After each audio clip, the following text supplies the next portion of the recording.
fuck ball golf, right? Like, right or no? Yeah. Hey, welcome back to Too Hard, Too Fast, the podcast where we try to broaden perspectives while going off the rails. In this episode, we have DiscGolfNickCarl. First off, congrats on having two first names. Thank you. Name. Yep, there is three of them. I got a middle name, so it ends up being three. Oh, dang. Yep. The trifecta. Yep. So, DiscGolfNickCarl, he's a professional disc golfer. Guys, I know I say I hate talking sports on this podcast, and for good reason, because I'm not really into stats. But we've had some awesome professionals come in on this podcast. We learn about their story, how they got into their profession. Talk about how. Listen, you know what? Let's just sit back, buckle up, and let's go too hard, too fast. Boom. Welcome to Too Hard, Too Fast. Welcome back to Too Hard, Too Fast. It's Too Hard, Too Fast. Anything that rolls downhill, man. I mean, old habits die hard, right? It's the podcast by the people, for the people. Too Hard, Too Fast. Where I'm going too hard, too fast. Only here, Too Hard, Too Fast. Let's do it. Welcome back to Too Hard, Too Fast, when we are double fisted on that ass. Welcome back to Too Hard, Too Fast podcast. Cheers. Hey, welcome back to Too Hard, Too Fast. It is Breanne Davis. Hey, welcome back to Too Hard, Too Fast. Welcome back to Too Hard, Too Fast. Welcome to Too Hard, Too Fast podcast. What's going on, everybody? Welcome to Too Hard, Too Fast. My name is DiscGolfNickCarl. I'm a professional disc golfer sponsored by Discraft. I own an apparel company called Discura, and I'm also sponsored by Resistance Disc. Check out the episode. It's about to be badass. But if you see him playing disc golf, he wants to be known as DiscGolfNickCarl. Get it right, everybody. DiscGolfNickCarl's perfect. So welcome everyone to Too Hard, Too Fast podcast. That's right. Where we go off the rails and George has to worry about it. So here we go. For the podcast of the century. All right, Nicholas, can I call you Nick? Is that cool? Totally fine with me. Perfect. So, Nick, fuck ball golf, right? Like, right or no? Yeah. It's funny. So there's a massive group of disc golfers out in the world right now who will call golf. They'll call it ball golf. And look, golf's been around forever. I'm one of the disc golfers out in the world who knows that golf is such a professional sport. I absolutely love casually playing golf. I suck at it, but at the same time, I love going out and playing. And so it's funny because, when I've done podcasts before, people, they'll always say ball golf, but if you call it golf and disc golf, I totally get the difference between the two. I always try to call it golf because that is what it's called. And, but yeah, I mean, they got a lot of money in the sport. That's something that disc golf is slowly trying to kind of move their way into. So we try to mimic a lot of our lifestyle and a lot of the way the tournaments are played and the game itself is played off of golf. And so, I love it. I love the professionalism of it. And, I love casually playing it. Well, I'll say this. You can call it ball golf. You can call it golf. Mm-hmm. I'll call it boring. And that's why I don't have a ball golf professional on here. I have a disc golfer because I'm honestly fully interested in the sport. Mm-hmm. I've never played it, and so I want to learn about it. So I'm going to ask you questions, kind of like the basic, what are the rules, things like that, but we're not going to stay that boring. Sounds good. I kind of want to just like really dig into like the stuff that's going to make me want to actually get out there and play. Mm-hmm. Mm-hmm. Okay. So, but before we do all that, I have gone to like driving ranges for golf, not really to get into the sport, not really to better my, what is it called? My swing. Mm-hmm. I have the happy Gilmore swing. Where you just try to launch it every time. Yeah. I'm only there for two things. I'm there to smash that golf ball and smash beers. There you go. So, hey, believe me, I love going to Topgolf and smashing some beer, shooting the shit with some buddies, and just realistically having a good time.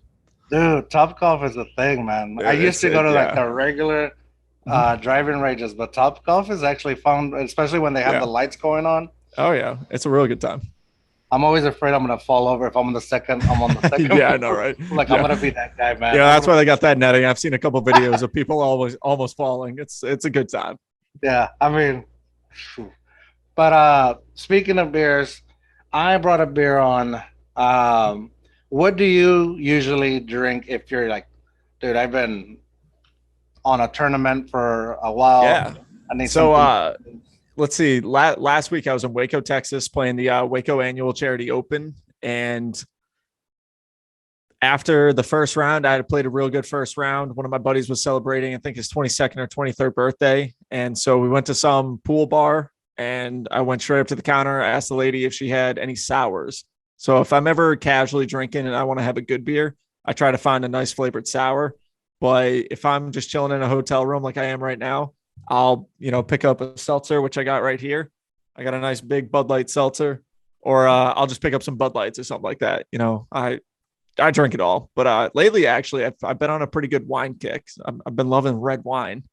So with a good dinner, I like having a glass of wine now. Yeah, I get heartburn, but I love it. Yeah. It's but good stuff. okay, so you piqued my interest with the sours because I've brought some sours on this podcast before, and what we do on the podcast, we'll taste something new that right now Lone Star. I brought it because like you were in Waco. So obviously I'm in Texas. Yeah. So I wanted to like keep it like Texas orientated. Yeah. This is the first time I've brought Lone Star on the podcast. Usually, I get some grief. It's like, dude, you always drinking IPA or you're always doing like high end beers. It's like, why don't you ever like rate a normal guy's beer or a normal person's beer? Yeah. Like, dude, I'm normal, I'm poor. But yeah, exactly. I like to try fancy stuff sometimes. I mean, I don't even know, like craft stuff, I should say. Yeah. Dude, I'll crack a Lone Star, a Bud Light, but so anyway, getting back to like the sours, I brought on sours on here, and I can't hack it with them, man. They're like, I just the flavor. Oh, it's that little bit of aftertaste that I love. It's kind of like this almost tart feeling. You love the aftertaste. Oh yeah, I love it. It's kind of like, it's like having a Sour Patch. If you eat too many of them, you cut up your lips, you cut up your mouth, whatever, because of how sour and how much sugar's in them. That sour beer kind of gives you that little aftertaste of like, it almost makes you pucker your lips in a sense. Pinch them together. And if I get a nice, I've had some really good blueberry, raspberry, Virginia. There's a brewery out in Virginia where I live right now, and they have this incredible sour called the Mama Tired. And when that's in season, any place that I go, if they have it, I'll usually put down 3 or 4 of them. It's my favorite beer during the season. So I'm hopefully, now that the weather's getting nicer back up in Virginia, hopefully that'll be the thing that I get during dinner. Are you still in Texas? Yeah, so I'm in Texas this week. I'm actually in Belton, Texas currently. I have one more tournament here in Texas before I drive back to Virginia. And then I've got some local stuff there. And then I've got a pretty full schedule this year. So I'll be all over the country at this point. I don't know where Belton is. I'm not familiar, but I'm about 45 minutes south of Waco is what I want to say. Oh, south. Okay. Yeah. No, the only reason I'm asking is because there's this place, Martin House Brewing, who they've given us some love on the podcast. They've never sent me any beer, even though I keep asking, but they always make sure to love that Instagram post. Nice. But they usually make some weird flavors, and a lot of them are sours, and those are the ones I actually respect. I'm not a big fan of sours, but I like what they're doing. Yeah. So if you find yourself in Fort Worth, maybe I'll have to check it out. Yeah, definitely. I've been to Dallas, I think once or twice now, the Dallas Fort Worth area. I don't know how close those are actually together. I'm pretty immature when it comes to the geography of Texas, but yeah, definitely. If I'm there for a little bit, yeah, I'm supposed to go to Austin, Texas. Actually, after I leave and finish my tournament here in Belton, I'm gonna go to Austin for a day or two. I got a buddy flying in for work, and we're gonna go, spend a night together. He's got this restaurant that he absolutely loves. I can't remember the name of it, but then right after that, head back to Virginia. Nice. I'm only an hour away from Austin. Okay, nice. So I grew up in Austin, so I love it. Nice. So have you been there? You usually no, I haven't been yet. Yeah, it's all new. Dang. Well, yeah. I'm not sure. I guess I think you're gonna miss it by the time you get there, which is probably good because it'll give you like a really crappy time for your first time in Austin. But right now, that while we're filming this or recording this, they're having South by Southwest, which is like the biggest movie and music festival Oh, no kidding. around, Yeah. and it's super fun. Yeah. I don't think you'll be, by the time you get there, I think it's already over. Yeah. That's all right. I'm sure I'll find something to do. Oh, there's something to do. Yeah, there's always something. Oh yeah. So let's get off the beer, but before we do that, I want you to give a rating on the Bud Light Seltzer from 1.0 to 2, using decimals. What would you give it? Obviously, anything 1.0 to 1.3 will be like, dude, if that's the only thing I have to drink, I'll drink it. Mm-hmm. Anything in the middle of 1.4 to 1.6 is like, hey, if you see it in the store, definitely get it. 1.7 to 2 or 1.7 to 1.9, no matter where it is, you're going to drive to go buy it. Mm-hmm. If it's a 2, you buy it and then get a hotel because you're going to go too hard, too fast. Yeah, there you go. No, it's a black cherry Bud Light seltzer, and I like Truly's.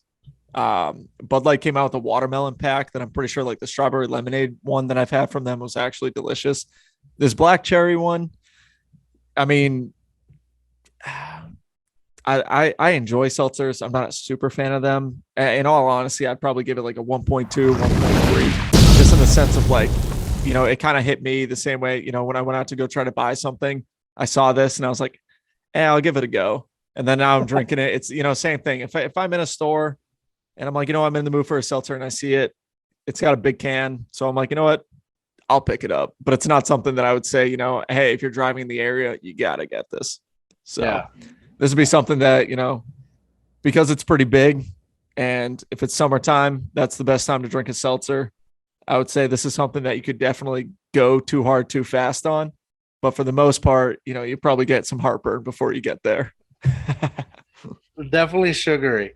Well, to the Lone Star, I can give you the rating because I've definitely drank plenty of these. A lot of my nights with this probably will make too hard, too fast moments. Mm-hmm. But so even though this is more of the cheaper kind of beer, so it costs less, I always see it as in the bigger cans, especially out in bars. Yeah. So that's usually my go-to because you get more volume for your buck. And also, it's not a bad taste. I'm not a big fan of the red ones. I don't know if you've ever seen the red ones. No, I don't think so. So the red ones are full beers. This is a Lone Star Light. So, I kind of like the light side because I'm not on the light side. So I try to pretend that I'm being healthy. Yeah, I hear you. But so I'll do like a 1.43 on this because it's not like if that's all there is, I'll drink it. Mm-hmm. It's usually like I'm not gonna overbuy or overpay for something else, so I'm always gonna go Lone Star Light. Gotcha. If I see that in the gas station this week, I'll probably pick one up just to see if my rating for it will kind of match yours. Dude, I would love that, and then you can let me know, post it somewhere, and let me know because I would absolutely. I would say like, dude, you don't know what you're talking about, or you're drunk already, George. Yeah. Oh man. All right, so you're from Massachusetts? Yes, sir. And did you catch that Mexican accent when I said that? I caught it a little bit. You'll every so often you'll hear my Massachusetts, New England accent come out just a little bit here and there. Yeah. Where man, I'm gonna mess it up the longer we go. Massachusetts, like where at? So if you fly into Boston, I'm about an hour west of it. I'm literally smack dab in central Massachusetts. There's a city called Worcester, and I'm about 15 minutes north of that. That's where my parents still reside right now. That's where we grew up, was pretty much just outside of Worcester my whole life. And so I've been there. I pretty much, like I said, I pretty much lived there my whole life with a couple of years in between. I would move to a different state for about a year or two at a time, go back to Massachusetts. And then the end of 2020, I moved down to Virginia, and I've been there since. And I'll probably be there for the foreseeable future. Definitely the next year or two, I'll be in Virginia. And then who knows after that, I'd love to eventually make my way down south to Florida. As a professional disc golfer, you want to be able to play year round. And so in the wintertime, Florida, the pretty much lowest it drops is in the 40s. And for them, they all hate that. In the wintertime, I'd love to play in the 40s. I mean, I'd be in a t-shirt in 40-degree weather during the winter time. They're all in parkas and vests and everything like that, you know? Yeah. Dude. Yeah. I mean, obviously right now that you're in Texas, you know how we're waking up with like maybe 60-degree weather. And then by the time the sun shines, it's like 80, 90 degrees. Oh yeah, it's amazing. Yeah. I want that heat. I want 75, 80-degree weather all day, every day. I don't care if it's morning or night. That's what I want. I hate being cold, man. I hate being cold. Hate it. So Hate it. 60 degrees is like too cold for me. Yep. But, totally agree. Speaking of Massachusetts, is it safe to say you're not a Bruins fan? I am a Bruins fan. You're a Bruins fan? Are you aware that they're playing right now? So I'm actually, it's funny. I grew up playing a ton of different sports, and hockey was one of the sports that I never got into when it came to playing. I got a lot of buddies who love watching the Bruins playing, you know, played hockey their whole lives growing up. And for me, it's a fun sport to watch. I don't care. Like if I'm at a bar and the Bruins are on, I'll watch the whole game and I'll be involved with it. I love going to a Bruins game live in person. But if I'm, you know, sitting down in a hotel room, if I don't know the Bruins are on, I don't make a conscious effort to throw on the TV and specifically look for them. I'm a big basketball person. I love watching the Celtics play. And so if I do know the Celtics are playing, wherever I am, if they somehow have the channel, I definitely will turn on the Celtics. Or sometimes even I'll go to a sports bar knowing they got all different games on, and I'll try to watch the Celtics for the night. I enjoy watching basketball the most out of majority of the sports out there right now. Way to redeem your Boston card. Yeah. I didn't mean to put you out there like that. You're good. I'm watching it right now. Yeah. No. Hey, it's funny. Hockey was something, you know, I remember growing up, all my buddies, they would play hockey, and, you know, they'd be waking up at 3, 4 in the morning before school to get practice in. And when I played basketball for high school, it wasn't until, you know, 5, 6, 7 at night that I would have practice. I had no desire back then to wake up at 3:30, 4 in the morning just to go play a sport for high school. So hockey just never, you know, clicked. But like I said, I love watching them live, everything like that. But Celtics, you know, Patriots, obviously, I'm a big Patriots fan when it comes to football.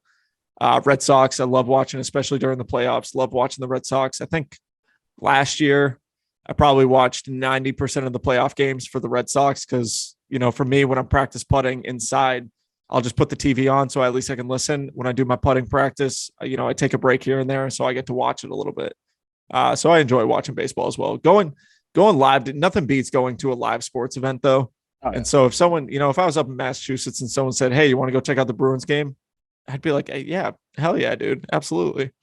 Yep. Well, I'll show you this. And also why I brought it up. I don't know if you can see it. Oh yeah. Huge Bruins fan. Hell yeah. Hockey is my favorite sport, and then it's football. But I didn't grow up watching hockey. I didn't watch hockey till like 2006, 2007 when I moved to San Antonio. They had a hockey team here, and I used to just go for dollar beers. That's the only reason. Yeah. So then from going there, I just started learning the rules, and I was like, dude, hockey's badass. And then so I was like, I need a team to cheer for. Mm-hmm. And after all the like research, I kind of liked the history of the Bruins because it was like, obviously I grew up a Dallas Cowboys fan. Mm-hmm. So they were super good at one point. You know, when I was a kid, too young to remember the Super Bowls, but I was alive for them, mm-hmm. or too young to care about them. But now it's like, oh, it's the biggest team, or, you know, but they can't win anything. Yeah. So that's where I was with the Bruins. Like, you know, like everybody talks about the Bruins, but they didn't win. They hadn't won in forever. Yeah. So like 2011. Yep. But so that's where I was like, I'm gonna go for them because they seem like the team that's good, but just can't do it. Yeah. You know, or can't pull it out. So I didn't want to be like, oh, I'm gonna jump on the Canadians bandwagon or the definitely don't jump on the Canadian bandwagon. You know, we don't need that. Yeah, none of that. Or what was the team? The Capitals. I believe they were winning a lot at the time, and so I don't want to be jumping into somebody that's already winning. I want to earn that. I want to support a team kind of from the ground up. Yeah, Exactly. That's how I've always felt about sports. I mean, being from Massachusetts, I've lived in New York before. I lived in Virginia. I lived in Florida for a little bit, but I'll always root for the Massachusetts team. Doesn't matter if they're doing, well. I mean, I watched the Celtics for years when it was just Paul Pierce, and then the year they got the big three, I got to watch them finally win a championship. I've been casually watching the Bruins with friends for years. They finally won the championship. I remember, I think it was back in 2004 when John Lester, let's see, was it 2004? No, it might have been maybe a couple years after, maybe 06, 07. I remember watching John Lester pitch a shutout, no hitter. And I remember watching the, Red Sox win the World Series. I watched every single game of the clean sweep of New York. I mean, yeah, you got to watch through the bad times and the good times. That's what makes you appreciate it. Fortunately, though, when I started watching football, we had Tom Brady kind of at the height of his career. And so I've watched multiple Super Bowls. I remember back in 2017, I was living in Virginia at the time. And I remember specifically driving up to Massachusetts for the Super Bowl. And that year they were playing the Falcons. And I remember saying, like, holy shit, I can't believe I just drove 10 hours to watch the Patriots get absolutely smacked in the Super Bowl. And then they made the most notorious comeback in the world. And, when I was living in New York, I watched the interception happen against the Seahawks. And it makes you appreciate the good times when it comes to sports, because anyone who roots against the Patriots is usually just someone who hates seeing the Patriots win. Yeah. Majority of the time. Some people will argue, oh, that's where I'm from, so you got to hate the Patriots. But a majority of the time, their team sucks. The Patriots kept on winning. And so, they'd be upset that, they got the interception in the last second and yada, yada, yada. So, yeah. The only reason I rooted against and almost hated the Patriots and almost hated Tom Brady, but I was like, I can't hate the guy. He's awesome. Yeah. But the only reason I would go against the Patriots was because of the people that would say, oh, I've always been a Patriots fan. I was like, no, motherfucker, you haven't. You were a Dallas Cowboys fan, and we suck. And that's why you took shit. Yep. You guys make the playoffs every year. The playoffs don't work in your favor. Yeah, exactly. Fortunately, it's nice to say I'm from Massachusetts, and so I have an obligation to root for the Patriots. And I love what they're doing now. I think Mac Jones is an incredible quarterback, and I think he's going to be great. I don't think he's like the second coming of Tom Brady, but at the same time, we got a great coaching staff. I think, the Pats will do some pretty great things. Quit talking sports. Let's go somewhere else. I feel like I've already took it to nosedive there. Yep. You don't have to agree with me so quick, Nick. Dude, when did you start playing disc golf? Not just really professional, but when did you get into it? So I'm 27 years old right now. When I was 18, going to church with a bunch of friends, family, grew up kind of in the church atmosphere. And one of our youth leaders at the time was casually competitive in the sport.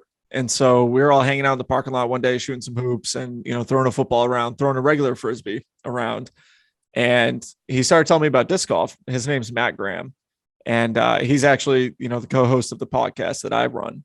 And he was like, hey, take this, which is called the Nick and Matt Show. It's a very disc golf based podcast. It's an awesome time. And I saw on your Instagram, you have a little like animated picture of yourselves. Yeah. We got, I forget exactly what it's called, but yeah, it's two little animated pictures of us. Thought it came out incredible. And so he gave me a disc.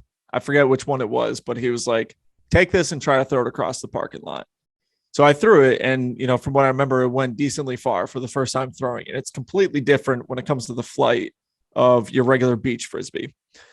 So he started inviting me out to go out to just some casual rounds. And this is back when I was 18. He started inviting me to go play casual rounds. And I slowly started getting hooked in the sense of it was something I'm just getting out of high school now. I found this competitive sport that doesn't cost a lot of money. And I live only 5-6 minutes away from the course that a lot of people go to. So I started, playing some leagues, which, a lot of competitive people would go to. Started every so often, I'd get paired up with a really good player and I'd make some money. And then I was like, you know what? I'm getting carried all these weeks. I want to get better so that I can carry someone else. And so I bought myself a small little basket. I started practicing a lot more. I had my license. I had a car back then. And so I would drive to every single league that was available. And my progression of the sport kind of went up at a decent rate of, having someone teach me and then me learning it in a sense in my own way. So I technically started playing about when I was 18. And then, like I said, I'm 27 now, and I've been playing professionally for probably the last 5 years. But in 2021, that was the first year where I quit my full-time job that I was making good money at, and I decided to move to Virginia and ended up just pursuing disc golf as a full-time career. If you're ever going to be good at something, you need to just dive headfirst into it and put all your effort into it. And so a lot of my buddies who are full-time professional disc golfers, they don't work a regular job. They don't work a 9 to 5, a 7 to 3, anything like that. And so if I was going to compete at the level that I want to compete at, it was, you got money in the savings account. Let's try to do this. Let's try to get out to these big events. Let's try to make a name for yourself. And so last year in 2021, that was, I would say, officially when I started taking it seriously and wanted to compete professionally.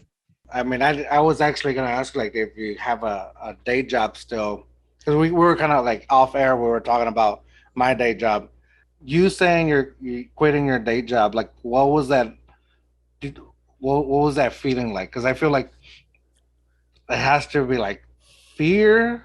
Yeah, it's I mean, all in all, it's a very nervous feeling. So I'll kind of explain my last job. Back in 2018, one of my buddies was working for a construction company, and in that company, it was called Rock Splitters Drilling and Blasting.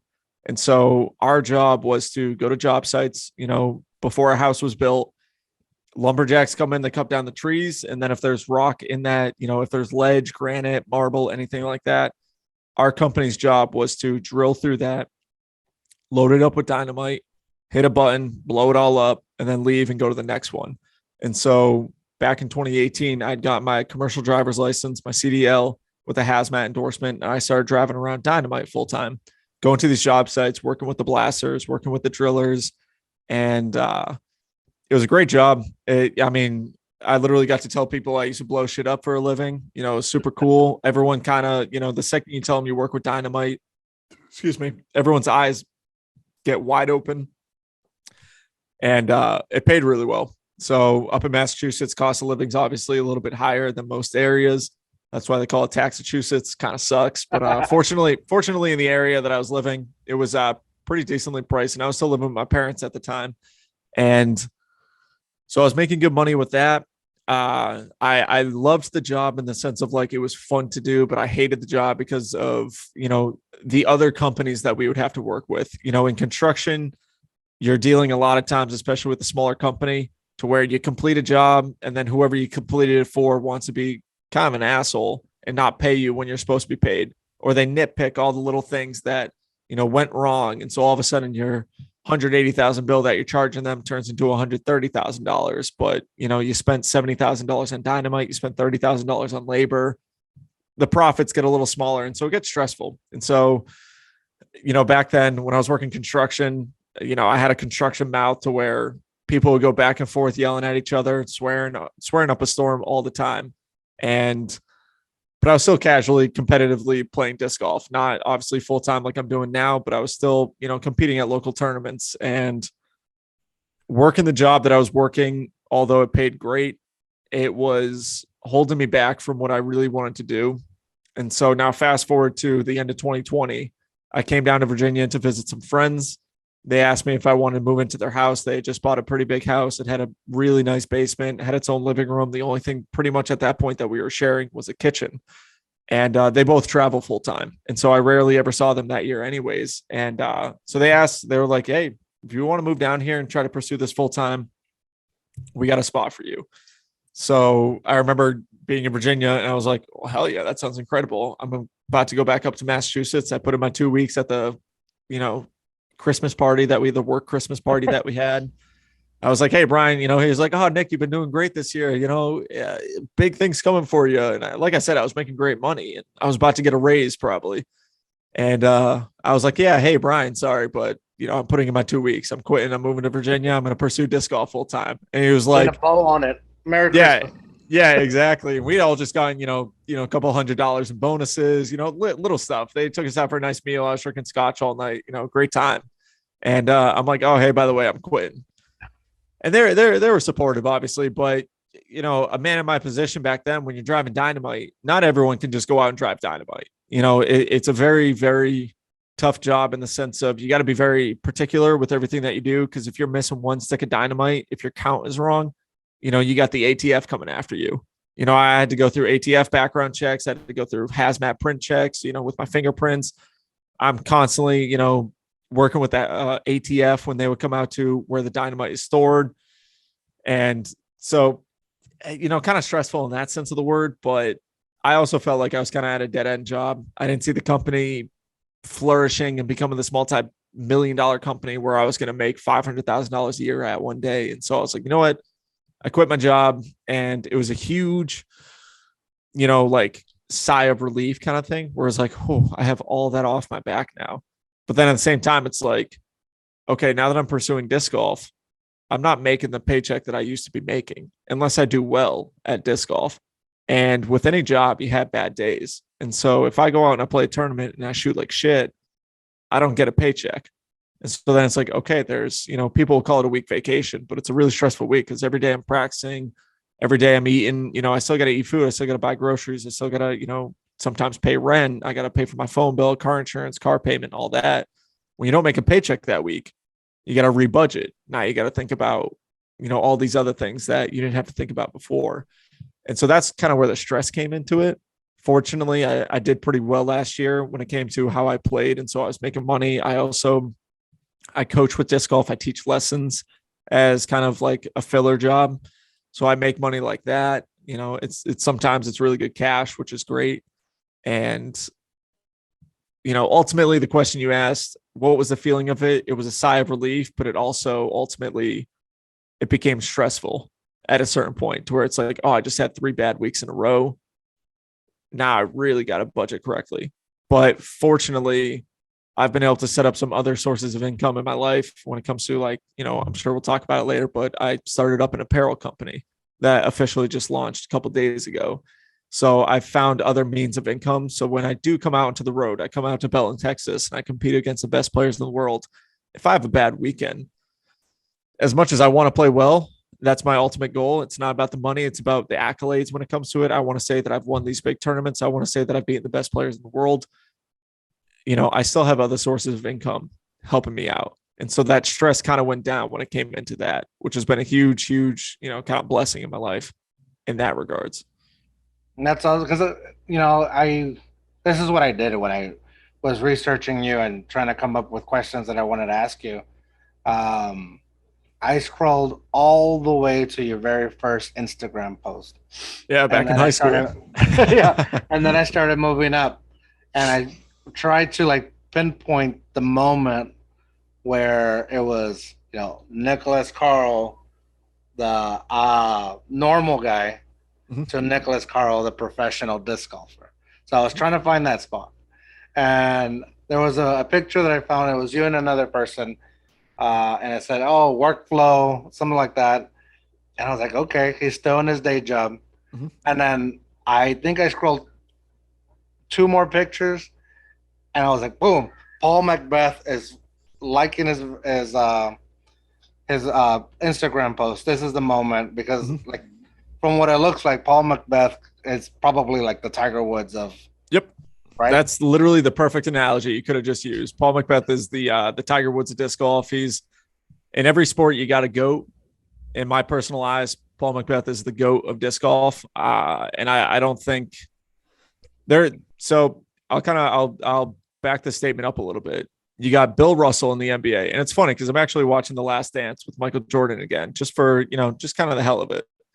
You got Bill Russell in the NBA, won 11 championships, great coach, great player, all these great things. And then you got Michael Jordan, who competed at a completely different era, went 6 for 6 in the finals, and people consider him the GOAT, which I completely agree with. I think Michael Jordan is the greatest basketball player of all time. We have a player in our sport. His name is Ken Climo. He's a 12-time world champion, which when you're talking about the accolades in our sport, the world championships is the number one. That is the tournament to win. Your career is kind of looked at by your world championship wins. Ken Climo has 12 of them, but he also competed back in the 90s and the early 2000s, where most of the people that were playing in his field were still working those day jobs. They were still, putting in their 9 to 5 and then playing disc golf in the afternoon. And not to take anything from Ken Climo, he was a fantastic player, and I don't think anyone will ever beat how many championships that man has won. But when it comes to Paul Macbeth, he's won 5 world titles in a field that I would consider much harder. You have multiple players doing this as a full-time job now, making incredible money with it. So in my own personal opinion, Paul Macbeth is the greatest of all time at disc golf. He's the Tiger Woods. And, I guess with any sport, when you talk about someone that won, just take it back to hockey, we can talk about the Canadians and the original 6. Mm-hmm. I was like, obviously they got a whole ton of NHL wins or Stanley Cup wins, but it's because there was only 6, and then everybody was still growing. Yeah. So again, like you said, not taking anything away from. I gotta have then. What's his name again? So not taking anything away from Ken Climo, the number 1 guy. Yeah. Okay. And see, I never saw anything from him when I was researching disc golf. Mm-hmm. And so I don't want to discredit anything with him, but when I was doing, just research on disc golf itself, the name I would see was Paul Macbeth. And so other than Paige Pierce, that I started following first, he's the other guy that I started following. And so, and then I started to get to know other people.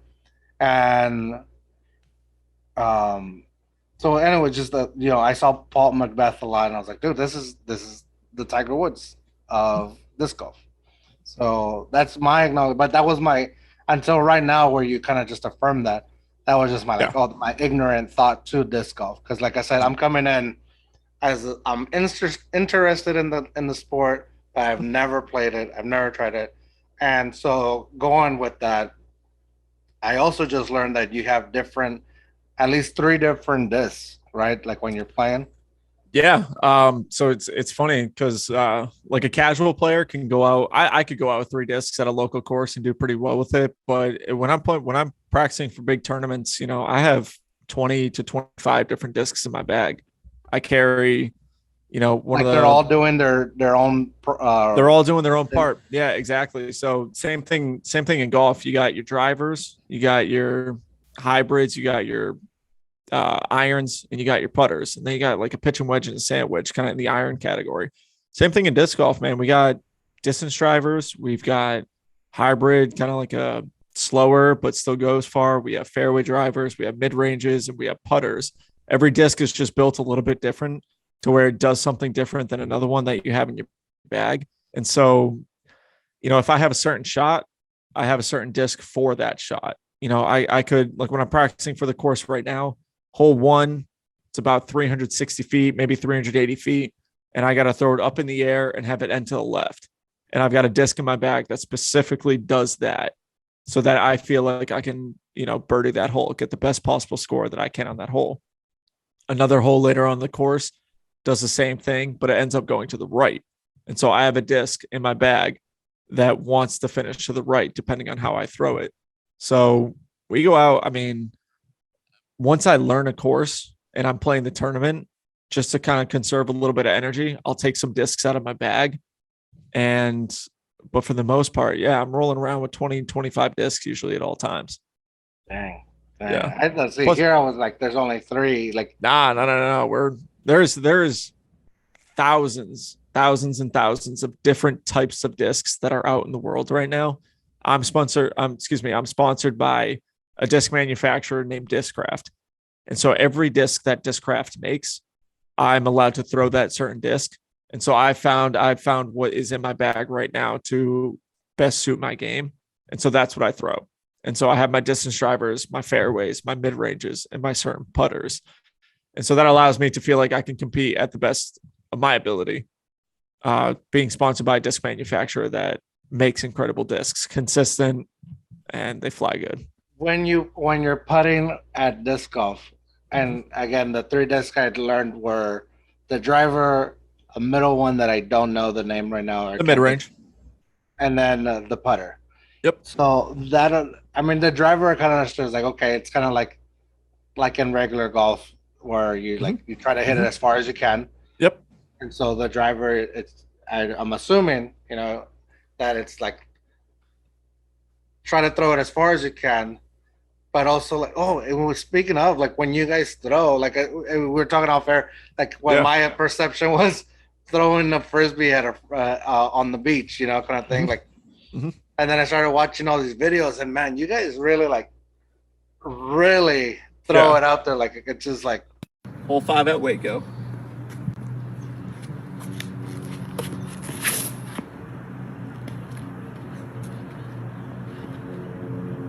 There's a whole body twist to it, and then a step up, and then a body twist, and then I saw there was like, hey, disc golf for beginners, and there was like a guy that said you pull it in this way and throw out like and then do your wrist thing, but that's just where I was at. But I was just impressed, like there's a whole body movement to it.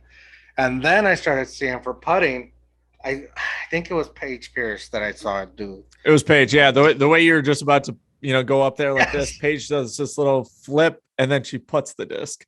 That's Paige Pierce. That's funny, right? Yeah, she has like she has a white stance. Okay.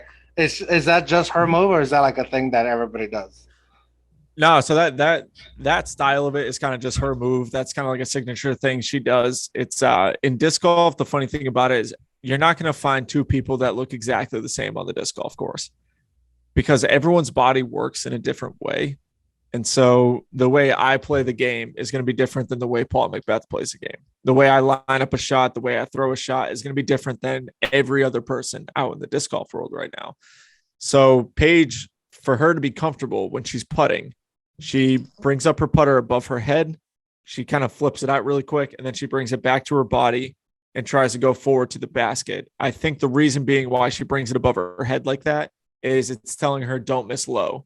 And so when she starts her disc kind of up high, she wants it to end up high. So when you're sitting there and you tell your body to do something, if you practice doing it first, your body kind of has a muscle memory. It has like a little twitch in it in a sense to where it's like, oh, I just did that once. Now I want to do it again. And so that's why she does it. Not a lot of players do that. You could probably find someone else in the world who does something similar to that. But the cool thing is every player is different. Every person you ever watch on YouTube is going to be different than the next one. So you have all these different styles of the way people play, which is cool.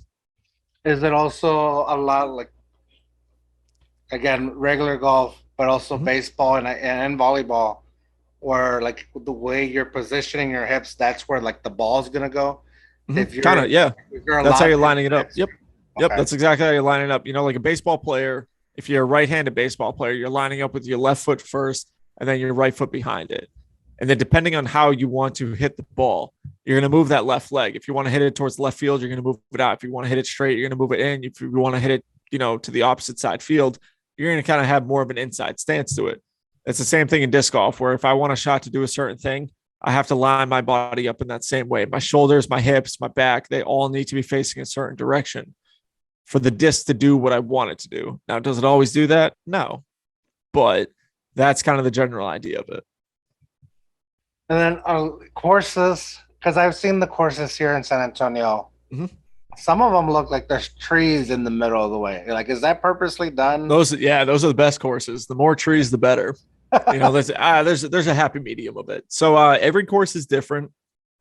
Certain regions of the United States have different types of courses. A lot of courses now that the Pro Tour is playing are styled to be more open courses, not as many trees, little, like players who can throw further, enjoy these courses more. They have, I would say a little bit more of an advantage, but it's huge for the spectators, people who want to come out and watch it.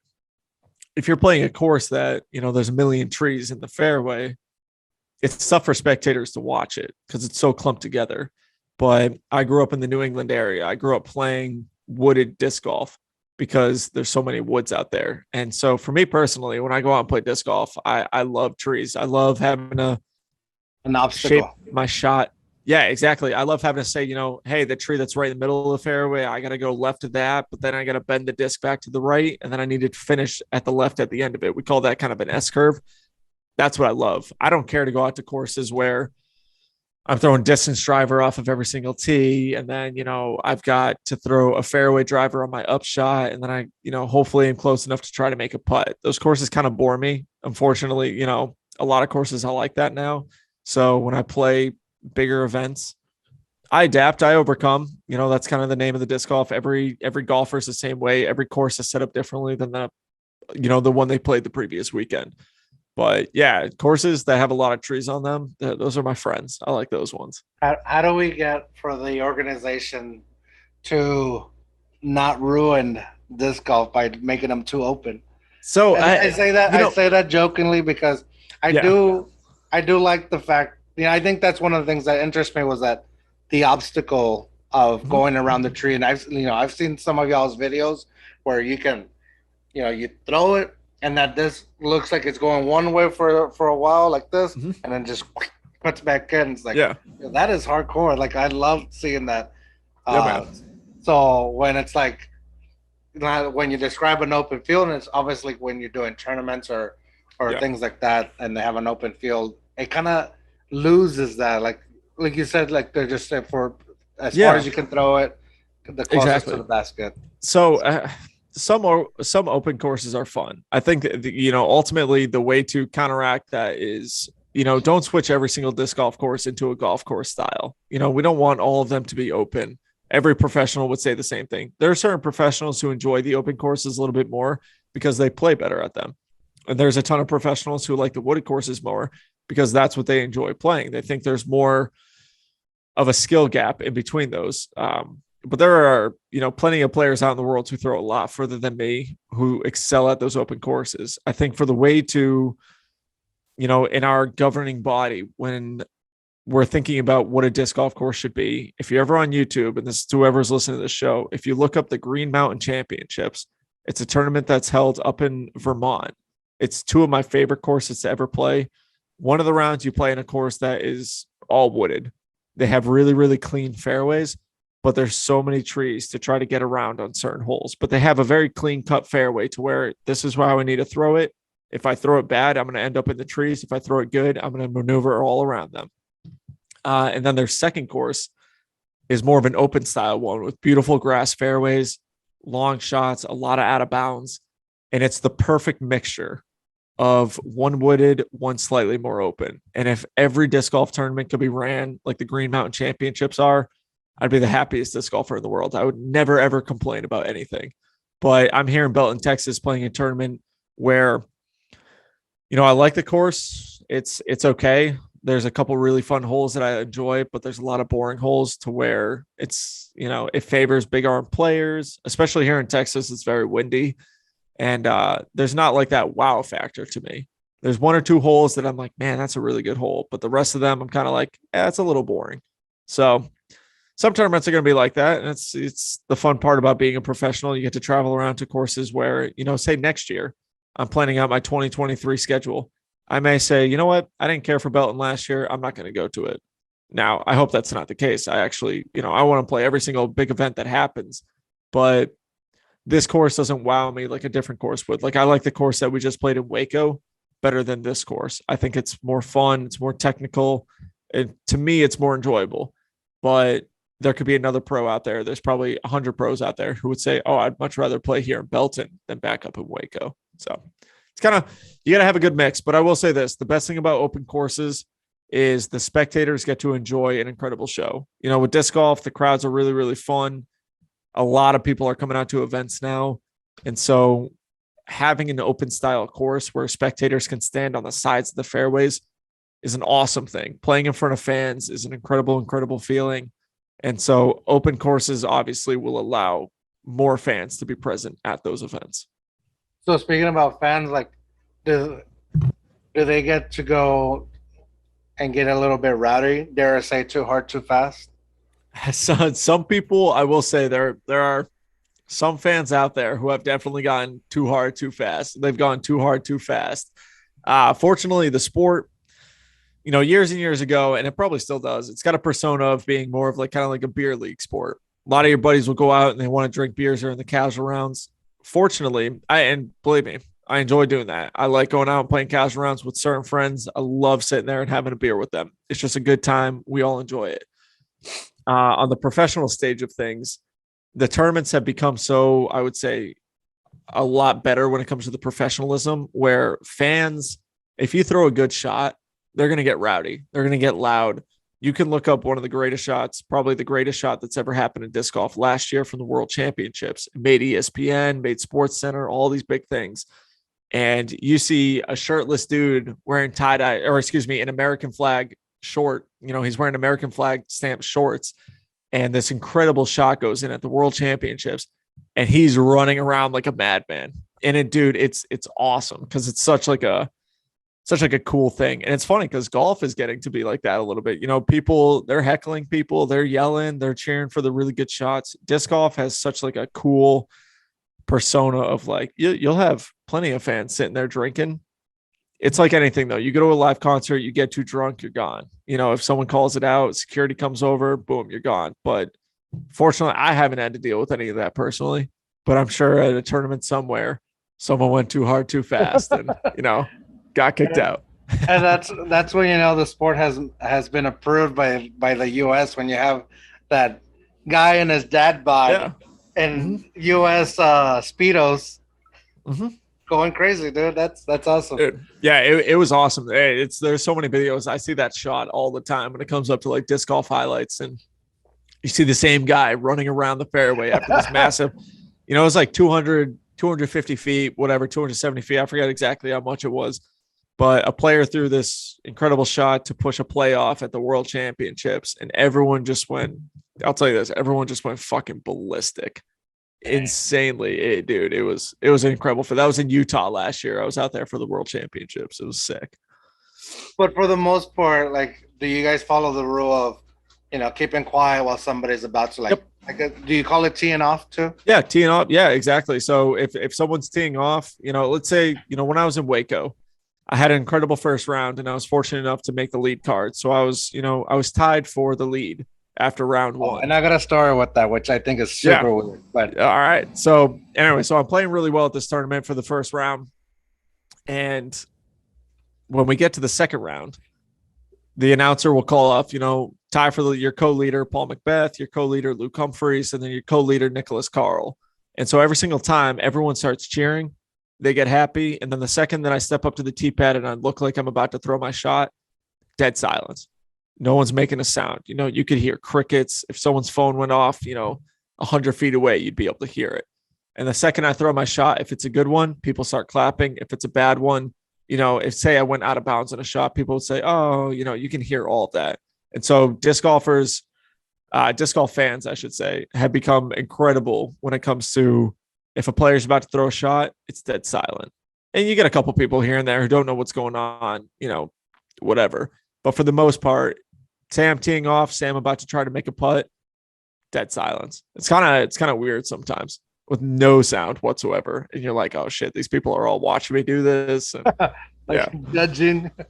Yeah, exactly. Oh god, yeah. I went to this actual like a golf tournament here. It's the Vallejo Open.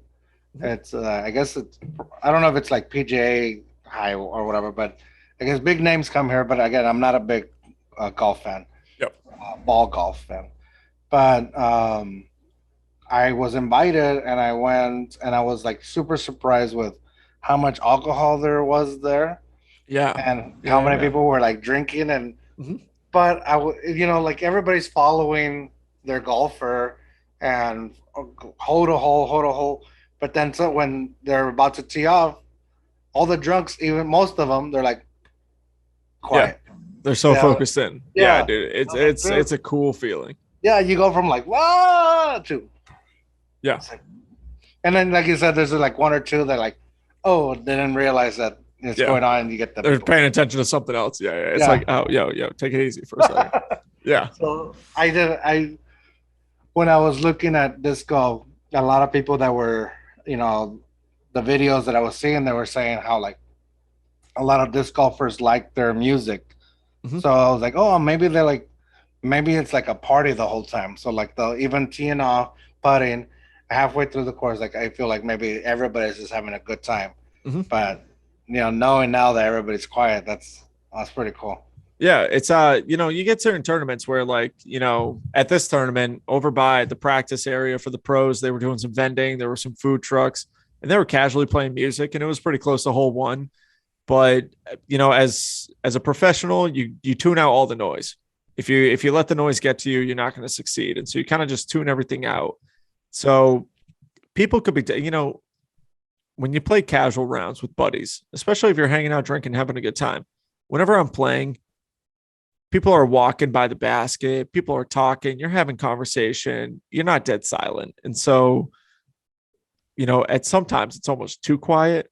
I kind of told myself if I was ever gonna, make a lead card appearance like I did, I always want to kind of be like Happy Gilmore, to where it's like, come on, let's make some noise. Oh, I can't hear you. I can't hear you. And I guess I was just so caught up in the moment. I actually didn't do that. I wasn't playing that great anyways, but it was weird. Like I almost want that cheering factor. I want that hypeness, Yeah. It's cool. Yeah. And you know what? I'll say this since you kind of brought it up. Like you posted earlier, a picture, and dude, it kind of like it didn't bum me out, but it kind of like I was like, oh fuck, I feel bad, kind of thing. Mhm. Because here's my weird story. I said that I had with it. So I saw that Paul Macbeth was like really like supporting you, and I was like, oh man, I wanted to see if he would be interested on the podcast. So I started drafting my message to you on my notes before I sent it to you, because I didn't want to sound like a complete idiot messaging you. So like I drafted out, and then obviously I think at the time I had really only I had, like I said, Paige Spears and Paul Macbeth, and then don't follow any other kind of like disc golf stuff, like any organization, things like that. I knew you guys were at Waco, but don't follow the Waco thing at all, or page, I mean. But then obviously how this internet works, everybody's listening or watching what you say. Yeah. So it pops up, your name. I think, was it Luke Humphreys or? Yep. He was one of the other guys. Yeah. Yeah. So it was the three of you were mentioned. I was like, dude, I'm just trying to message this guy. He's like, he's in the lead card. No way he's going to want to do the podcast now. Yeah. Yeah. So it was like, I haven't even sent the message. So it was one of those like, the fuck are you doing, phone? Yeah. It was like weird. It was like, I'm trying to get him on. I haven't even really messaged him, and it's already coming up, Yeah. But it's good. Congrats on that. But, like I said, you posted that, this message where you said, you mentioned the word failure, and I think it sparked some words from maybe some of your, I don't know what to call them, competitors and friends. Yeah, competitors and friends. So Paul Macbeth, like I said earlier, I think he's the greatest of all time when it comes to the sport. Paul Macbeth is also my best friend. Him and I have been friends since 2015 at this point, so about 7 years. And so his wife, Hannah, I've known her for almost 14 or 15 years, dating back to when I lived in Massachusetts. Her and I were friends, had a lot of the same friend group. We started playing disc golf together, just became, great friends. And then ultimately she started dating Paul. I became friends with him. And then since then, our friendship has grown into, I've traveled with him before. I've lived at his house before. I've lived at him, I've lived with him in an apartment before. And so that's my dude. When I'm out on the road, that's one of the few people that I can fully trust with, anything that I tell them, anything like that, like that's my guy. And so this was the first tournament that I've ever played well enough to be able to play with him on a lead card at a top tier event. It's an Elite Series event, one of the most professional ones out there. And so I played great the first round, and I played like crap the second round. I mean, ultimately, whoever listens to this podcast, like, I didn't play great the second or third round. I had one good round, two bad rounds. And so when I made a post saying, pretty much I'm going to keep it short and sweet. 3 words that come to mind are my failures, my motivation, and my aspirations. And my goal is not to go to the event and make the lead card. My goal is to go to an event and win that event. So I failed when it came to one of my goals. Because of that failure, it creates a motivation. Now I'm motivated to where, okay, I know I can compete with these guys at the right course. I know I can play pretty well with them when my time is there. So my motivation sets into where like, all right, I got to practice more. I got to build that consistency. My admiration in that aspect is I admired every single person that was out there when it came to support. I aspire to be someone who, growing up, I'll put in the aspirations in this. Growing up, I always wanted to be someone where if I was walking down the street, someone saw me, they'd be like, man, that's NickCarl. I've always thought that was like kind of a cool feeling of that's what I want. And when I was a kid, I played the piano and I was an above average piano player, but I can't sing. But I always wanted to be a musician, like a Billy Joel kind of person. Billy Joel is one of my favorite artists out there, but I can't sing like Billy Joel. And I definitely cannot play the piano like Billy Joel. And so those dreams kind of, got shot real quick. But when disc golf became a thing, I practiced hard enough to make a name for myself in Massachusetts. I met the right people, which ended up making me a decently well-known disc golfer when it came to, people all over the country. I host a rather large podcast. And so people, when I finished my second round, I didn't play well. I was bummed out about it, but I still had high, spirits. I'm not someone who is going to go kicking around a tree. I'm not going to break a broomstick, throw it in the woods and anything like that. So I sat down. The Price is Right guy. Yeah, exactly. I ain't punching Bob Barker. The price is wrong, bitch. So, or what does Drew Carey now? Yeah, exactly. And so, I'm sitting there, and after the rounds, the top professionals, you go to what's called the autograph tent. And so I was talking to my buddy Paul Macbeth, and I was like, hey man, let me know what you want to do for dinner. Like, let me know when you're finished up with this. He's like, no, sit down for a little bit. Come on. And I said, dude, people don't want my autograph right now. Like, come on. I just played like dog shit. Like, people don't want it. I sat down, and almost every single person that came through that line, they had Paul sign their disc first. And then they came right up to me saying, hey man, can you please sign this? I love your podcast. I love what you're doing for the sport. I'm so proud of you that you made that lead card, and I wish you the best, doing that in the future. And so it's kind of I'm inspired, and I aspire to be someone who makes that spot more often. So a lot of people read my text. One of the biggest comments on my text was from a really good buddy of mine named Simon Lazat. And he had said, call him out, but yeah, no. He's one of my closest friends too. I love that dude. He's awesome. Him and his fiance, incredible people. And so he made a comment back just saying like, oh, so you consider making the lead card and playing the best round of your life a failure, yada, yada, yada. Everyone makes the lead card at least once, or, a lot of people make the lead card once and then blow up afterwards. And that kind of like, it missed the point that I was trying to get. But at the same time, I need to be at a point in my career to where like, I don't need to please everyone with what I say. I know what I meant. My buddies know what I meant. And so many people liked that comment. I think there's probably 200 likes on it right now. And it was kind of like, you're missing the point. Like, my goal wasn't to go out to an event and just make a lead card. My goal was to go out to that event and try to win it. I put myself in the position to potentially win this massive tournament. And then I sucked for 2 rounds.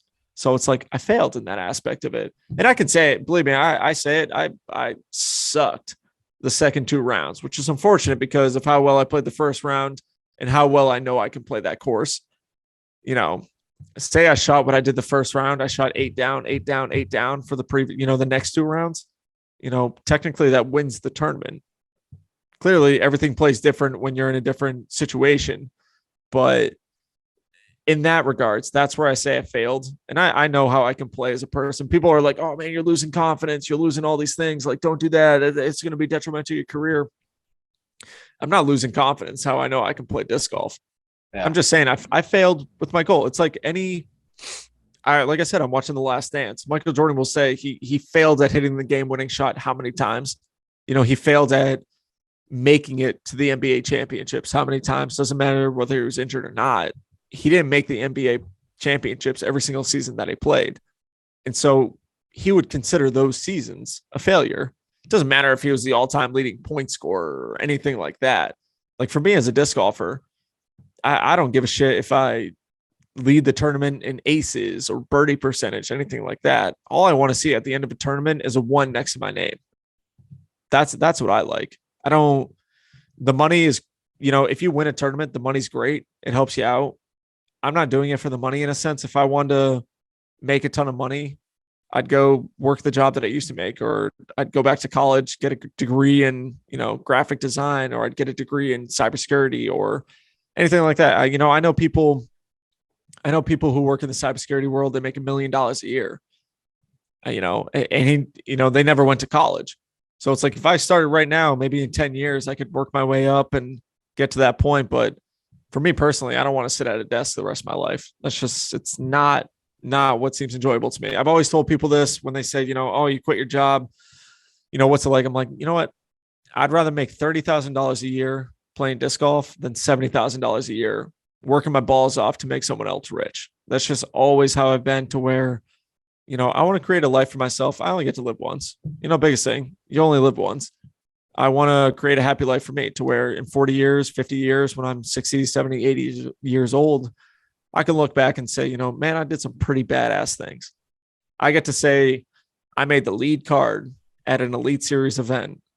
And you can look at 90% of the disc golfers that play at these big events, and not a single one of them can also say that same exact thing. Yeah. So I got to do it. I played like shit the second 2 rounds. Yeah, or even at the very least, there's a lot of people cannot say that they followed what they really loved.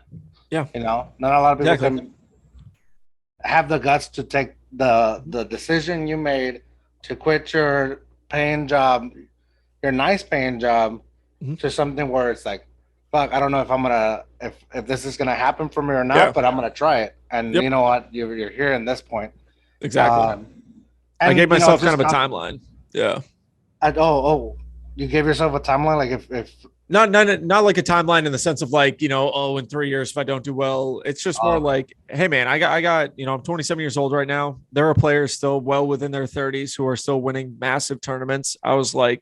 I kind of gave myself a goal of like, within the next 3 years, I'm going to kick some ass. I'm going to make a name for myself, and I'm going to win a big tournament. I don't care which one it is. I know I'm going to win one of them within the next 3 years.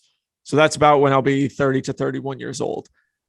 And then at that point, you win one big tournament, it changes your whole career. If I go to tournaments, I get top 5 at every single one of them, top 10. My brand slowly builds up. My following slowly builds up to where now I can invest in other opportunities, to where, like I have an apparel company. This week was, the first week that we launched when I was in Waco. Just so happened to be the week that I make a lead card coverage, and I got to wear one of the shirts that I designed, I helped make. I, talked with our graphic designer and, someone who does all the sublimation for it. And I say, this is what I'm going to wear. I got to rep all my sponsors that I have on it. And so it's kind of like perfect timing to play well in an event. I just wish that I played well the second 2 rounds too. Yeah. No, I mean, and you can tell right now with your, like, just you talking about it, like talking about just the passion that you have for disc golf, also talking about your performance at Waco.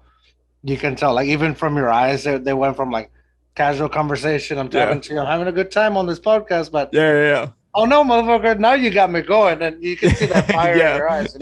We're about to have some fighting words. Not look. But so many people have come up to me and they said, "Hey, man, great job at Waco." I'm like, "Dog, that was shit." Like, I played one.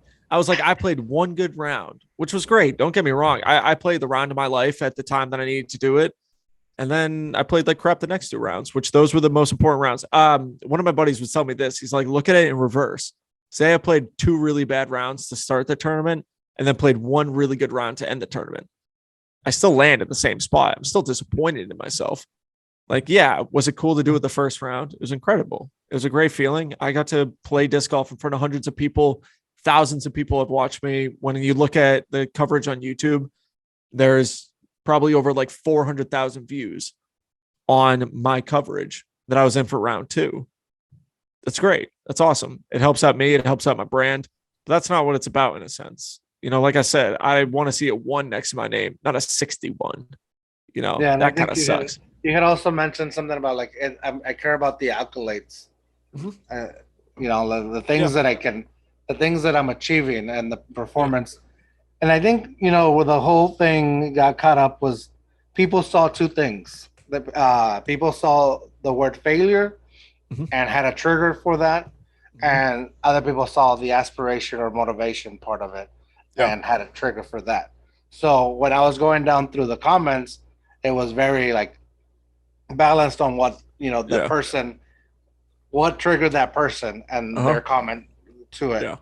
On my end, I'm trying to figure out what I'm going to ask you when you come on the podcast, and so I was like, ask him about Waco, obviously, and then I saw that post. I was like, do not ask him about Waco. No. I'll tell you this. I'm one of the few people out in the disc golf world. I would say that, even if I play like crap, I'll tell you this. I'm going to go to the next tournament with a smile on my face. I love what I get to do with my life. I love the people that I get to enjoy my life with, to where it's in the past now. I did a cool thing. I didn't follow it up with any cool things. This week, I'm focused on Belton. Like Bill Belichick would say, like, on to the next one, on to the Seahawks, on to the Rams, anything like that. Like, I'm on to Belton right now. That's what I'm thinking about. That's where I want to compete well at. I didn't compete well at Waco. I know that. It's done. I'll see that for the rest of my life. I'm on to the next one. That's the cool thing about disc golf. Learn from it and then apply it somewhere else. Exactly. Yeah. It's like, hey, what did I do wrong? Like, let me, you can look back at my round 2 on the coverage. I was a little bit off on every single shot that I threw. If I threw it 5 feet higher in the air on one hole, I would have been great. If I threw it 5 feet shorter on a hole, I would have been great. But I literally did all the wrong things at the wrong time when I needed to do all the right things at the right time.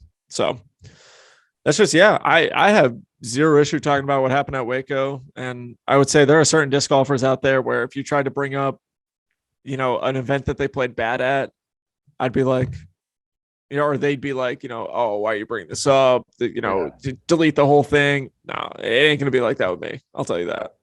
So let's turn it into a positive. Talk to me about your brand that your clothing brand.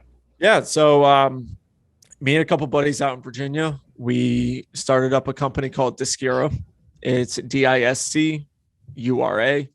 And it's a company that we're really, really focused on bringing more safe apparel into the disc golf world. And so I'll kind of relate it to the easiest possible way. If you look at players in the fishing industry, professional fishers, whether it's kayak, boats, anything like that, they're out fishing from sun up to sundown.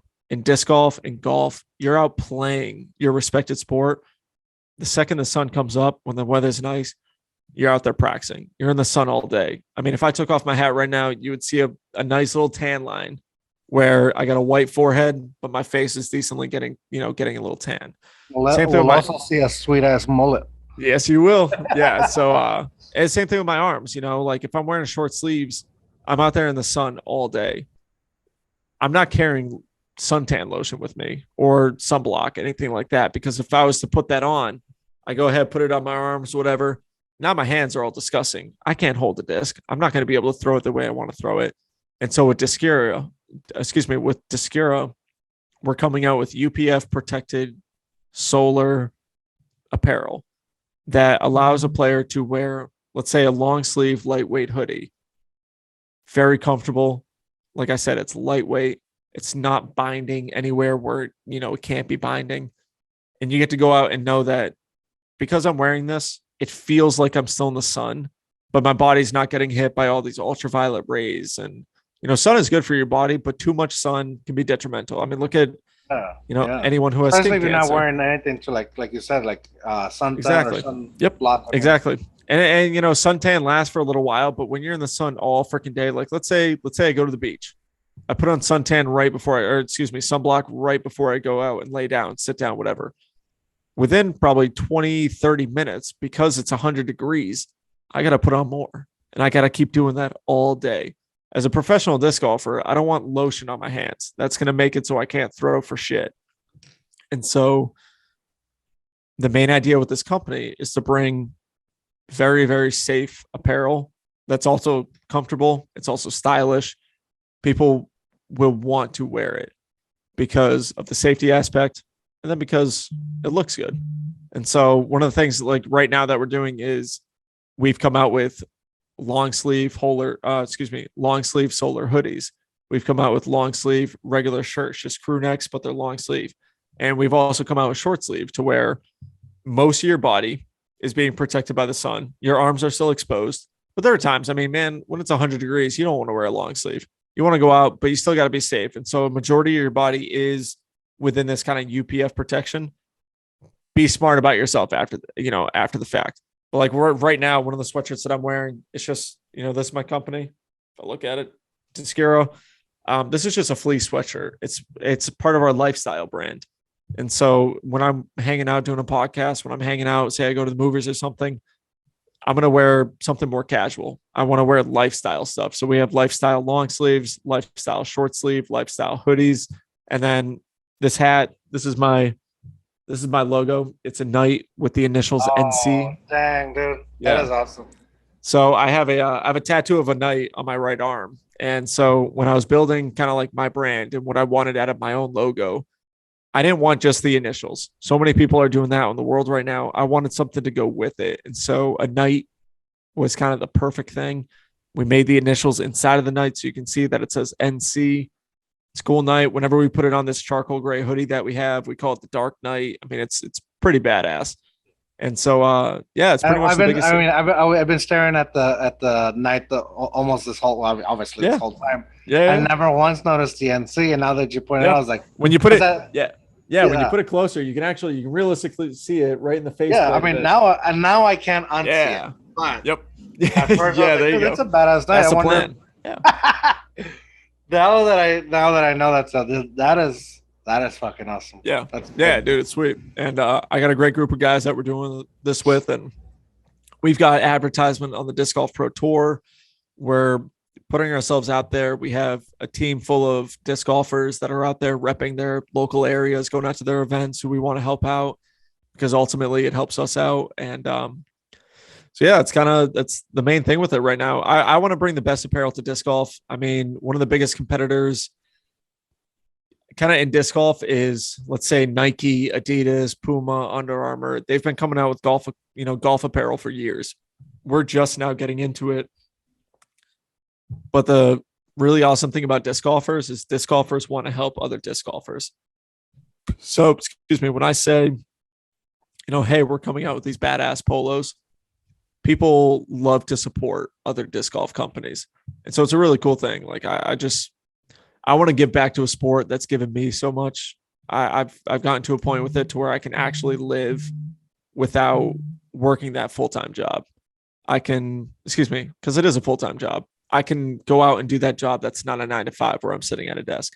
I used to work as a car service advisor, 7:30 to 5:30, 10 hours every single day, telling people, hey, you brought your car in for an oil change, but you actually need a head gasket.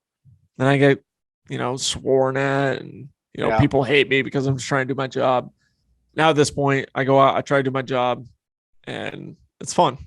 Yeah, I enjoy it. Like it and respect it, and they want your autograph. Exactly. Yeah, it's kind of a weird thing. Every single time someone says, can I get your autograph? I'm like, thank you. Like, I appreciate that. I say thank you to them when they, when they're walking away. I'm like, hey, thank you. I appreciate that. And they're like, no, seriously, dude, thank you. And I'm like, I'm just an average guy who, sometimes plays disc golf well, and I host a podcast. I've been in some cool YouTube videos, and that's always been like a super crazy interest. No, I don't know if it's interest, but like I've always like wonder how somebody feels. Like, I've been lucky to have super or pretty famous people on the podcast, or people that are famous in their profession.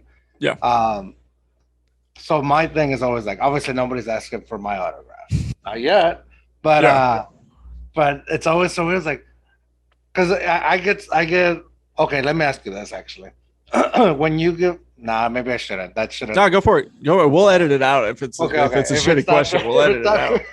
Well, half the questions are shitty, but they've all been great. Come on. I've always wanted to ask, but in the moment I always forget. But now that we're talking about that, I have to sign a lot of stuff for my day job, but I get weirded out because that goes to somebody that are probably not always happy with me. So I don't want them to have my real signature. So I just do like initials now. Okay. So then when I'm thinking, dude, if I ever make it big and people actually want my autograph, is there somebody that's telling them, hey, you need to switch up your signature from your autograph? You know? So I'll explain it. I think this is kind of the best way I can explain it is normally like in a professional setting, if someone's calling out my name, they've never met me before. I like being called Nicholas, like Nicholas Carl. Whenever I would sign a credit card receipt, anything like that, it would be Nicholas J. Carl. My middle name is John. Always respected that. So it was always Nicholas J. Carl. In the disc golf world, I'm known as Nick Carl. It just flows smooth. I very rarely ever get called Nick. I never get called Nicholas in the disc golf world unless it's by close friends of mine. And so I used to sign, if I ever signed an autograph years ago, it would be under Nicholas J. Carl. And then over this past year, now that I'm developing more of my own brand, it's Nick Carl. So whenever I sign a disc now, it's just Nick Carl because that's how I'm known. That's like, it's funny when I made the coverage, when I made the lead card, the commentators would keep saying, oh, and Nicholas Carl, shot well, first round, tied for first place.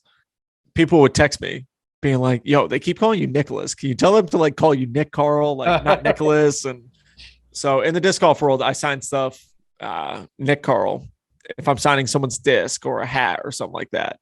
If I go out to dinner and I'm signing my receipt for the debit card that I use, it's Nicholas J. Carl. And you never mix it around like it's already been ingrained in you? No, not really. I mean, it's pretty easy enough to where it's like in a professional setting, I prefer to be called Nicholas, especially if it's someone like when I'm in disc golf, when you get your name announced, you're teeing off, they'll say, and from Paxton, Massachusetts, Nicholas Carl. Like that to me sounds more professional than kind of my nickname in a sense. And so that's where that's a setting where I really like it. But when people come up to me and they say Nick Carl, I love it. Like that's how I'm known in the disc golf world is as Nick Carl. And it flows good. Like if somebody's announcer, Nick Carl. Yeah, it's just I don't know. It's just from Paxton because like I live in Virginia now, but I'm not from Virginia. I'm from Massachusetts. I lived there my whole life. I'll always rep Massachusetts. That's that's my home. I'd like to eventually in the summertime retire in Massachusetts, in the wintertime Florida, but for the most part, Massachusetts will always be kind of my place.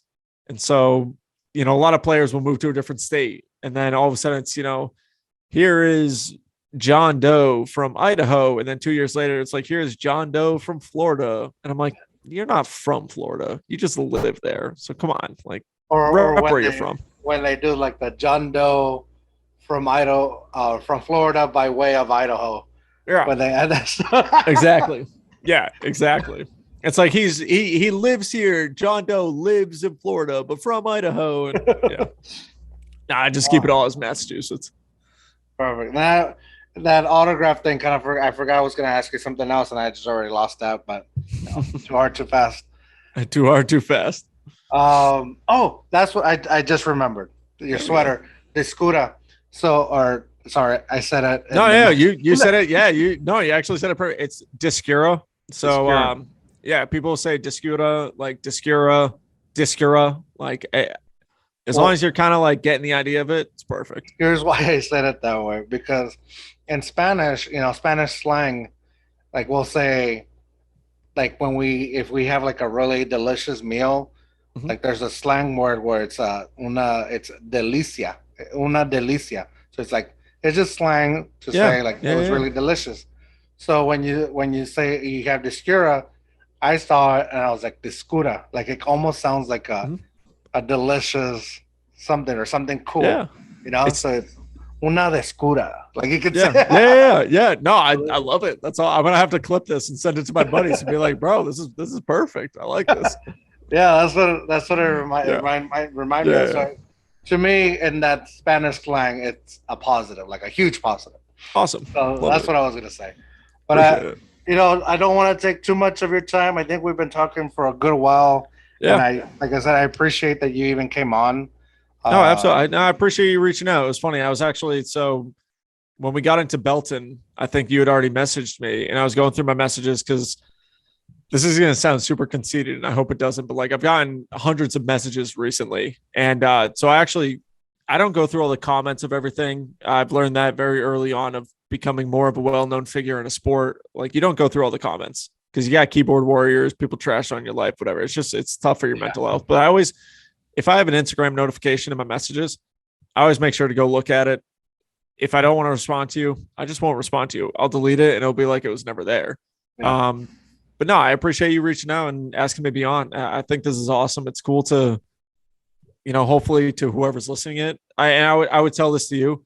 Disc golf is a very cheap sport if you want to play it casually. And so it's one of the most fun things to go out, be active, and, go drink beers with your buddies. I mean, a ton of disc golfers I know, they literally love it because they're school teachers. They get to go out, smoke some pot, play some disc golf. I mean, it's not how I do it. I do it in a more professional way. It's just those damn school teachers, man. Smoking pot. I did. I hear you. So, but like when I go out and play golf, dude, I buy as many Budweisers or Bud Lights as I can. I stuff them all into my golf bag, and I'm trashed by the 9th hole. Absolutely trash. And that is my favorite thing to do when I'm golfing. Disc golf, I take it more professionally because it's my job. But to each their own. Go out, do your thing. As long as you're being active outside, the sun's an incredible thing. Go out and enjoy it. Perfect. Oh, last random disc golf question. I don't know why I didn't ask this from the beginning. Mm-hmm. How many holes are there usually in a usually average? So most courses are 18 holes. Any of the major tournaments that you're playing will be 3 or 4 rounds. So it'll be 54 holes or 72 holes. When I'm back in Virginia or, in a local area, it'll be 2 rounds in one day. So I'll play 36 holes in one day, and that's usually a local tournament. All those tournaments will, say I win one and it's a smaller one, I'll either make $100 or I'll make $400. If it's a slightly bigger one, I'll make $500 to $700. And then it keeps going up and up as the tournament increases. And so when you say rounds, because I was thinking rounds, like you play the same holes again. Mm-hmm. So that's what it is? Yeah. So for the most part, like, I'll tell you this, the Green Mountain Championships I was talking about earlier, round 1, you play a course called Brewster Ridge. It's more wooded. It's 18 holes. And then round 2, which is the next day. So you start on Thursday. On Friday, you go play Fox Run. It's more open, but it's another 18 holes. And then round 3, you go back to Brewster Ridge. You play those ones. And if you do well enough, you make the cut. You can play the final day. On Sunday on round 4, you go back to Fox Run. Some tournaments, like when I was just in Waco, I was playing, it's a course called Brazos East. You play all 3 rounds. Friday, you play 1 round Friday, 1 round Saturday, 1 round Sunday. You play the same course all 3 rounds. So every tournament is just slightly different. Most of them, though, you play 1 course. Some of them you play 2. Perfect. And then I know I'm going to ask you for your last question, the last question in a little bit, but I keep thinking of like stuff that because I don't like to write anything down. I hear you. It makes it more flow. Like, and now this one, and now this one. Yeah. So, we started with disc golf questions. We've gone off the rails, and now we're back to disc golf questions. Do you guys have like any like unspoken rules or unwritten rules or like weird etiquette rules? Like, how like there's the unwritten laws of baseball or things like that. Do you guys have that? So in disc golf, one of the biggest things is when you walk up to your shot or when you step on a tee pad, you have 30 seconds to throw that shot. So the second you walk up and you're kind of ready to go, you have 30 seconds to look at it, make your choice what you want to do, and then throw the shot. Some players will go longer than that. And so you kind of like, let's say you and I are playing around together. You walk up to a shot and you have no idea what the hell you're going to do. And so you take 45 seconds. The first time I'm probably going to be like, you know what? It was a tough spot. It was a little windy. I'll give them the benefit of the doubt. Now let's say we go to hole 2. You do it again and again and again. You keep taking more than 30 seconds. It's kind of like, it's not an unspoken or unwritten rule. Like there's nothing really in that regards yet, but it's more like you give a little courtesy. Like, yeah, that was a tough shot. I'm not going to call him out yet. But if you do that multiple times, then I'll be like, bro, it doesn't take 30 friggin' seconds or 45 seconds to line up a shot and throw it. Like, let's speed it up a little bit. And then at that point, after, X amount of time, if you've done it, a couple times in disc golf, it's called the courtesy violation. The first time that I officially call you out on it, you get a courtesy violation. The second time you do it and I call you out again, it'll be a stroke penalty. So it's kind of like we know there are certain players in our sport right now who do take a little bit of extra time.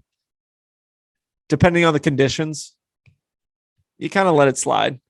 But at the same time, I'm not like a super like, oh my God, we got to follow the rules exactly to a T.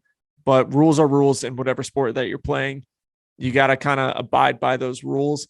And so if you've done it a couple times to where it's like, all right, now this is just, like now you're just taking advantage of it, we'll say something. But I'll say the unspoken thing is like, kind of feel it out.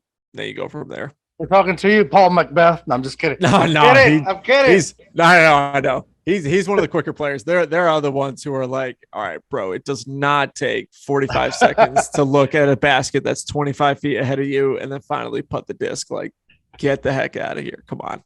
Oh, yeah. And definitely not calling them out. I'm just kidding with Paul. No, he doesn't know me, but I'm just oh, man. So, final question. Too hard, too fast.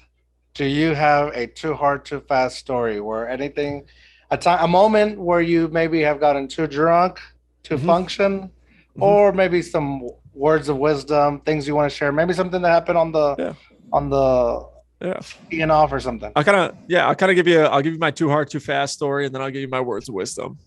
So my too hard, too fast story was back in December. I was quarantining with my girlfriend because we both got COVID about the same time. We were supposed to go back to Massachusetts, hang out with my parents, but we both got COVID. So had to spend 10 days cooped up. We watched TV shows, read books, played video games, all 10 days, ate, we cooked every single meal and drank a ton of wine and drank a ton of beer. It was awesome. But so the final day that we were done quarantining, we went out to dinner with a bunch of friends. And I went to a Mexican place in Virginia called La Carreta. It's kind of like a chain Mexican restaurant. I don't know how far it expands, but I go to this chain Mexican restaurant and I get the same thing that I get every single time. It's a chicken and steak talavera. It's just chicken and steak and ton of cheese sauce with rice, very simple, basic. It's great. And it was disgusting that night. First, the steak was chewy. The chicken felt undercooked. The cheese wasn't hot. It was awful. So I had like 2 bites of it. I told the waiter, I was like, take it back. Don't charge me for it. I don't want anything else. I was like, I'm annoyed now. But that whole night, we were drinking jumbo margaritas with all of our buddies because there's like 6 or 7 of us out to dinner that night. And so I'm sitting there, I'm having these massive margaritas and I'm sucking them down because I haven't hung out with people in 10 days. I haven't been in a fun environment. I love going out to eat. It's one of my favorite things to do. And so I'm putting down every single margarita that I got. And so I put down 3 or 4 of them. And then I had to have a work meeting with Discura stuff. We were, figuring out stuff. And so me and all my buddies, we met up at our office. And when it's more of a casual meeting, we always bring red wine. Like, it's a funny thing. We just drink cab sav together. And so as I got to the meeting, I was like, oh, damn, I feel kind of tipsy right now from all the margaritas I was drinking. And I didn't eat any food. And so I was like, screw it. Pour me a glass of wine. So I have 2 glasses of wine. And then all of a sudden, a friggin' switch just flipped in my body to where I started talking nonsense at the meeting. I'm like standing up, telling people like, no, we got to do it like this. We got to do it like that. And I'm completely talking on my ass right now. And so my buddy was like, I knew you were drunk when you started talking about the profits of the profits. And so that's just when I was like, yeah, I was bugging out then. So I tried spending like 30 minutes and then, for some other reason, I was like, all right, I'll see you guys later. Like, I'm going to get a ride home, see you guys later. My buddy Josh, who, is co-owner of the company, he was like, dude, you ain't going anywhere. He's like, you're going to sit your ass down on that couch and you are going to sleep. He's like, I'm going to bring you up some food and you were going to sleep. And then I was like, nah. So I called up my girlfriend at the time and I was just like, hey, come pick me up. And then apparently I called her like 9 times within 4 minutes, just asking where she was. And there are parts of the night that I don't remember, but that's, as of recent memory, that's my too hard, too fast moment. Perfect. That is the best. Hey, have a business meeting and talk nonsense. Yeah, exactly. Just completely disregard the actual business meeting and just keep drinking. But Now I would say my words of wisdom, though, completely separate to that, is well, first off, don't ever drink and drive. Uber is a great thing. Lyft is a great thing. I'll say that. That's a huge words of wisdom. It's never necessary. And then to anyone listening to the podcast, man, follow your dream. If you got something that you want to do with your life, go out and do it. Do it. Take a pay cut. Sacrifice. In my personal life, this is something that's like been really tough in a sense of like when I decided I wanted to be a professional disc golfer, I moved away from my family. So I had to sacrifice time that I get to spend with my family to pursue something that, I want to do so that I can potentially one day spend more time with my family. And so whatever you want to do, whatever your dream is, you kind of got your head set on, it's going to involve a ton of sacrifice, and go out and do it though. If you want to live a better life, go out and do what you want to do with it. Dude, I love that. And I'm not sure if I saw it on your Instagram or if I just saw it on Instagram, but it was literally, I saw it today where it said, if you want to follow your dreams and you want to do what you really want in life, it involves sacrifice. Mm-hmm. But if you don't do that sacrifice, then you'll sacrifice what you love. Mm-hmm. I'm paraphrasing a lot on that, but it's kind of like that. Like it's like, yeah, no, it's literally exactly like that. I mean, I've met the greatest players in the world. I've hung out with them. I'm best friends with one of them. And I'll tell you this, I've sacrificed family time. I've sacrificed friendships. Unfortunately, I've dated multiple people in my life, and disc golf has been something that in a sense becomes detrimental to a relationship. I get to view it as, if you weren't with me in my hard times, then you don't want to be with me in my good times. So fortunately, I get to look at, I'm going to keep going out and doing disc golf. You're not the right person for me. It is what it is. I'm still friends with the majority of them. But that's where the sacrifice comes in. I mean, believe me, some days I want to sit in bed lazy. I want to hang out with the girl that I'm dating at the time. But with disc golf, it's like, hey, man, you got to get your ass up because someone else did in the country, and they're going to work harder than you.